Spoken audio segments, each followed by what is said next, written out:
एक पुराने हवेली में जो अपने वृक्षों और अशीति से घिरी हुई थी, वहां एक भटकती रूह बसी रहती थी।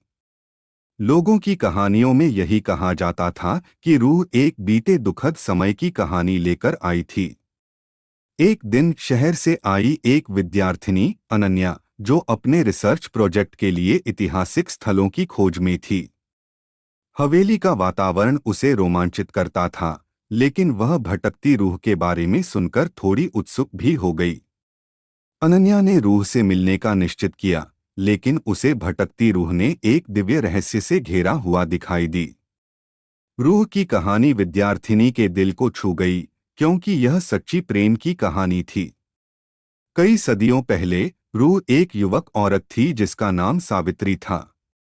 उसने अपने प्रेमी के साथ वादा किया था कि वह कभी भी उससे दूर नहीं जाएगा।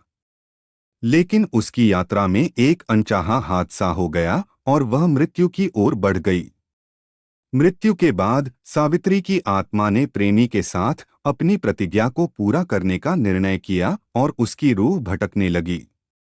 वह हवेली में अपनी आत्मा को बसाकर रह गई, प्रतिस्पर्धा और सावित्री के प्रेम की कहानी को बनाए रखती हुई।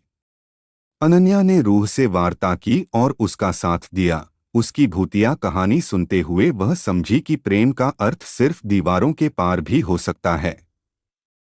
रूह ने अनन्या को उसके परिवार और प्रेम की महत्वपूर्णता को समझाया, जिससे अनन्या की जिंदगी में एक नया परिवर्तन हुआ। हवेली की भटकती रूह की कहानी ने दिखाया कि भूतिया नहीं, प्रेम और समर्पण से भरा हुआ है। वह अब शांति से सो रही है, क्योंकि उसने अपनी प्रतिज्ञा पूरी की और प्रेम के आदान प्रदान को माना।